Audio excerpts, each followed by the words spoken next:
Hi, and welcome to Enchantment of Eternities, the Expanse character analysis for Amos Burton. In this video, I will analyze the character journey of Amos Burton from the Expanse TV show. This video will focus entirely on Amos Burton's portrayal in the Expanse TV show and not at all on his portrayal in the Expanse novels. So I have to start with a spoiler warning for the Expanse TV show up to the end of Season 4. If you haven't seen up to this point, you may not want to watch this video, otherwise some things will be spoiled for you.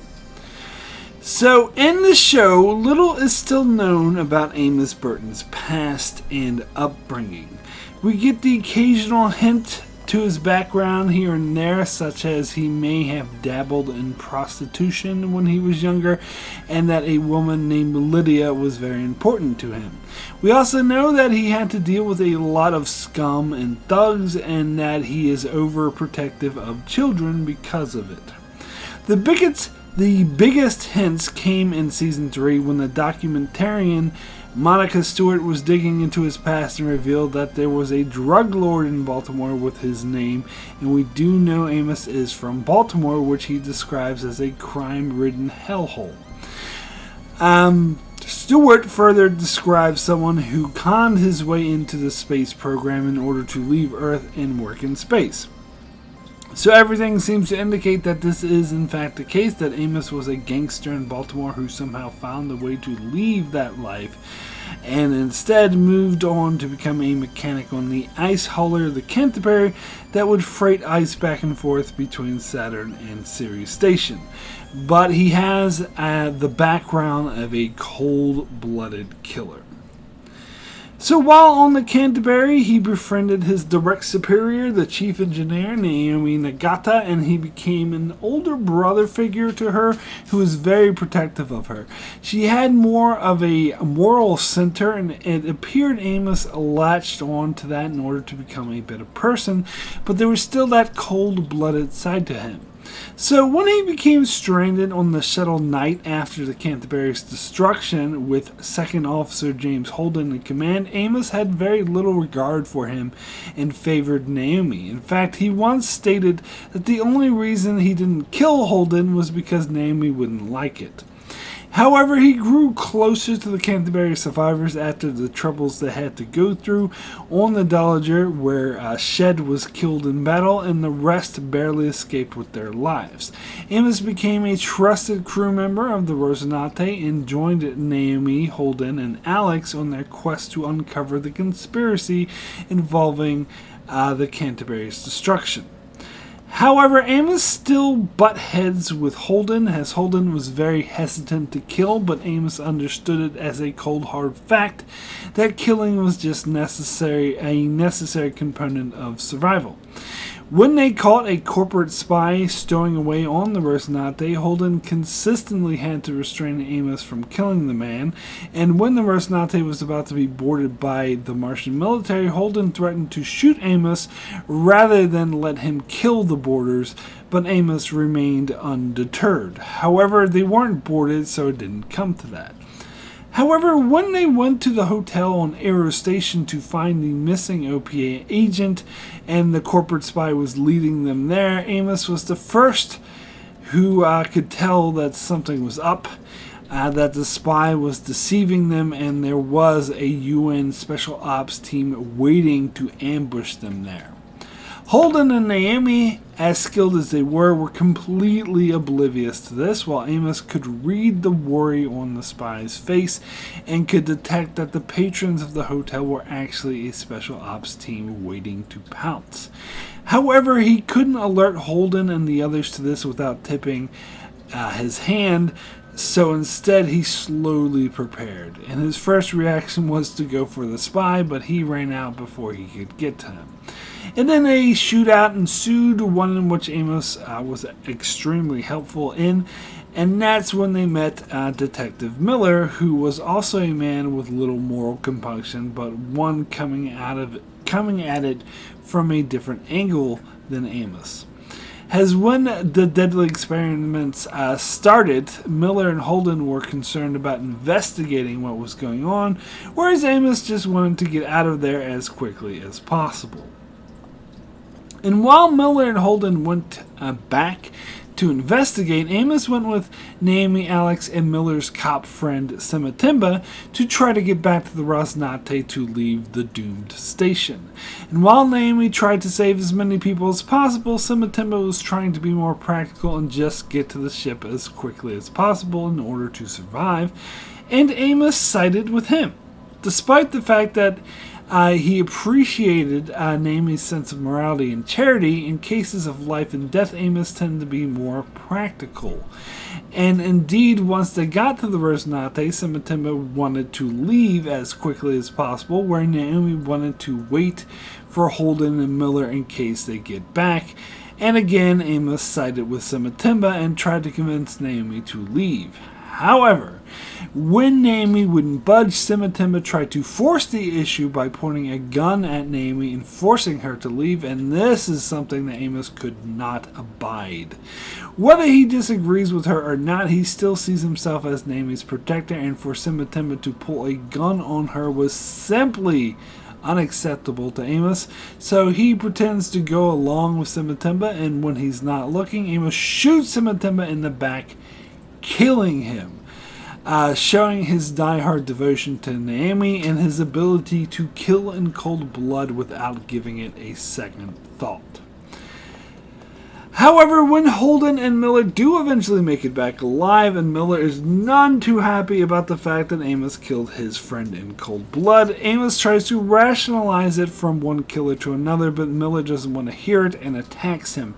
But of course, Amos gets the better of that fight, and eventually Miller cools down with Amos and starts to fit in with the crew overall. And he becomes an asset when the Rocinante attacks the station responsible for the atrocities on Ilus. However, Miller alienates himself to Holden by killing a man in cold blood, a man who was responsible for murdering thousands, but one who had surrendered and was unarmed. So after Miller is booted off the Rocinante, he turns to Amos for support as he understands killing is necessary. But Amos stood with Holden because he now recognizes that Amos has no moral compass, but Holden does, and so he chooses to follow Holden in all things. So thus he began supporting Holden in whatever he does. After the Ilus incident, there was the incident on Ganymede, where a version of the protomolecule was being used as a vicious, monstrous hybrid. During the investigation, Holden became obsessed with finding the protomolecule due to his own fears that he no longer held Amos back. When they encountered a despicable man who was using the misery of others to profit, but only accepting food for payment. When he refused to help them find Praxis' daughter without payments, Amos beat the crap out of the guy, and Holden held Naomi back in order to let him do it. But after that, they discovered the protomolecule hybrids, and Holden became obsessed with destroying it, but Naomi wanted to part ways with him in order to help the refugees on Ganymede. Amos decided to go with Naomi instead to keep her safe rather than to choose the path of revenge that Holden was choosing. However, on that journey, they were faced with an impossible situation where they had a ship that could only take a limited amount of people, but hundreds of people were desperate to leave. And when the people began to riot, Amos, along with the cargo ship's captain, concluded it was impossible to take any of them as they had become violent, so to do so would risk all of their lives. Naomi, however, refused to hear it and was insistent that she could save some of them. But Amos thought this would lead to her death, so he physically tried to restrain her and prevent her from the attempt. But Naomi managed to sedate him, and she then successfully calmed the crowds down and managed to save some of the refugees. Later, Amos apologized to Naomi for putting her in that position of having to sedate him, as he realized that it must have been really hard for her. He began to re-examine his position, as he was only trying to protect her, but he's learned that he needs to trust her instinct more and follow her lead. However, once they're back on the Rocinante, Amos learns that Naomi betrayed all of them by giving the protomolecule technology to Fred Johnson of the OPA after all four of them agreed to destroy it. Amos felt betrayed and didn't want anything more to do with Naomi.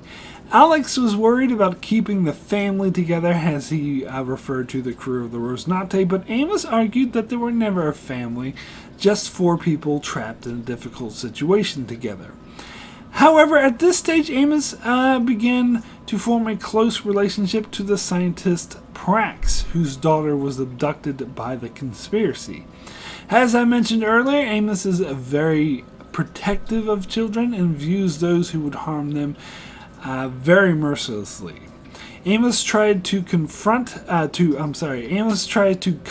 Prax and teaches him how to use weapons, but to his dismay, he finds Prax has given up all hope that his daughter is still alive and has now just become hell-bent with revenge.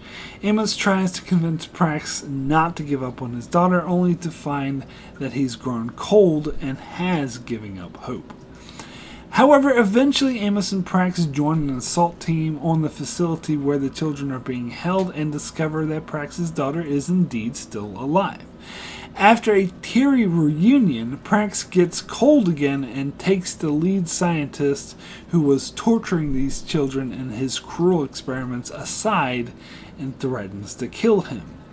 Amos, however, softly convinces Prax to put his gun down, telling him that he's not that guy, and he convinces Prax to return to his daughter. When the sociopath thanks Amos for sparing his life, Amos just looks at him coldly and says, "I am that guy," before blowing his brains out. In a way, he knows it's too late for him, but it's not too late for Prax, that Prax can still live a happy life as a good man, raising his daughter, but that kind of life isn't for Amos, Amos is the one who has to deal coldly with bad men. So the Rocinante continues on even after Naomi leaves to join the OPA. Amos has fit into the crew with Alex and Holden.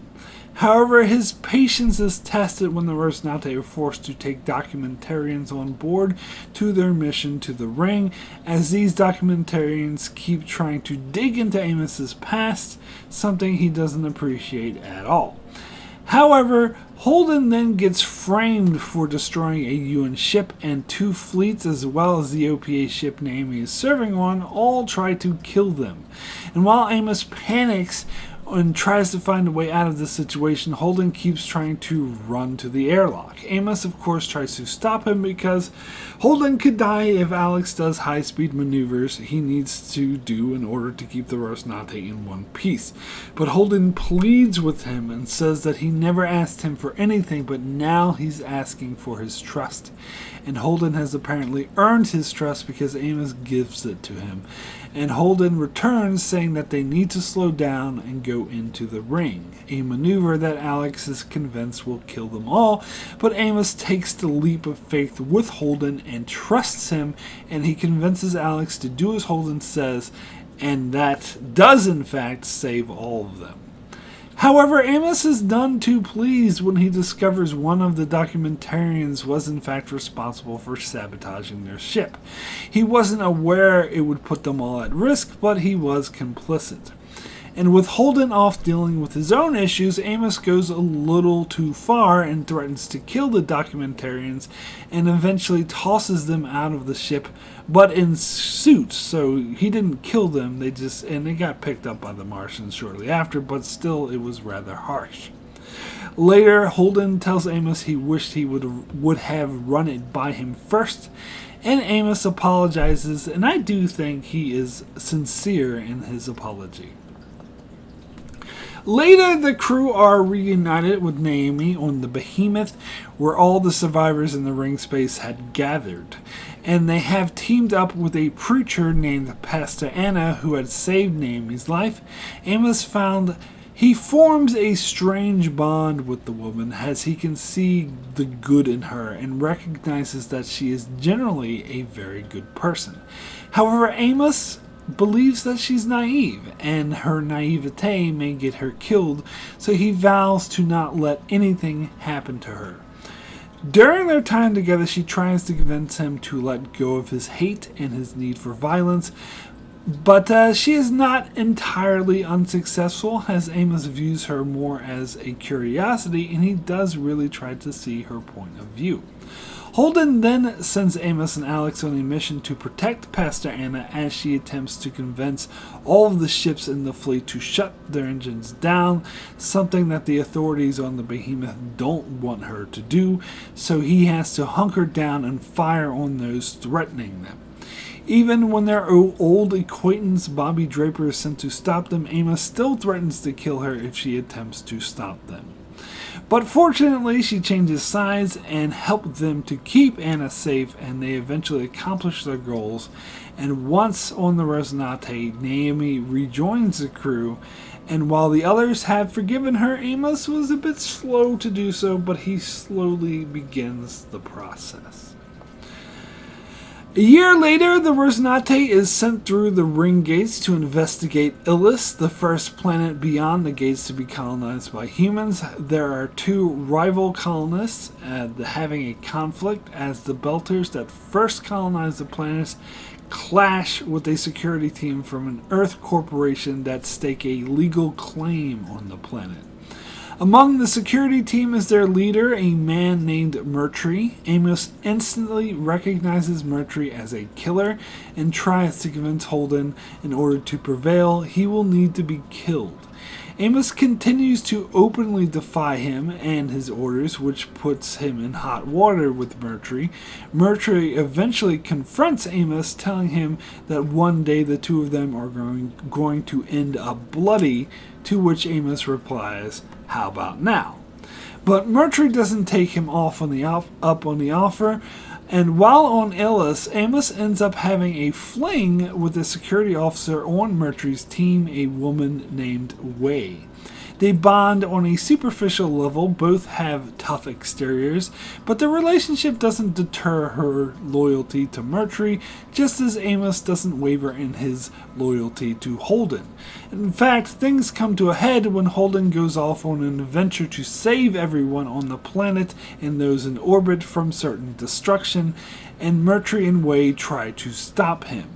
Amos goes after them in order to protect Holden, but he finds Wei waiting for them there. Wei tries to convince Amos to let Mertry kill Holden so that they can profit off of it and live the rest of their lives together, but Amos knows better, that it's just a pipe dream, and he's learned to move beyond petty desires, and he does care about what's good and right, and he's learned to implicitly trust Holden to do the right thing. So when he is unable to convince Wei to stand down, she threatens to kill him if he tries to interfere. So he kills her, something that's really hard for him. But Mertry was lying in wait and was using Wei as bait, and he shoots Amos, who survives but is severely injured. Eventually, Holden prevails in saving everyone, and he takes Mertry prisoner. Holden convinces Amos not to kill Mertry, stating that it's important to him. Amos complies, however, when Amos confronts Mertry about how he made him kill Wei, Mertry punches him, to which he replies by saying, "Thank you," because that gave him the excuse he needed to beat the ever-loving crap out of him. So Amos went from a cold-blooded killer ex-gangster boss who was starting a new life amongst the stars to being in a devoted crew led by Holden and Naomi, two people with strong moral compasses who are determined to do the right thing and help as many people as possible. However, Amos hasn't stopped being a cold-blooded killer and will often admit he has no moral compass of his own, but instead he shadows good people like Holden, Naomi, and Alex who he has grown close to and has learned to trust. And along the way he's met others he's attached himself to, like Prax and Anna, and he has begun to form his own moral compass and sense of right and wrong, so much so that he turned down the temptation of running away with the woman and getting rich because he knew it wasn't the right thing to do, and he trusted in Holden enough to know that he will do the right thing, so he just tries to make sure no one can stop him from accomplishing that. So that's it for my Expanse character analysis for Amos Burton. I will be back every month with a different analysis of a character from the Expanse, so be sure to keep an eye out for that, and also be sure to check out my channel for many more videos and other shows like Star Trek and more. So be sure to subscribe so you can keep up with all of that, and thanks a lot for watching.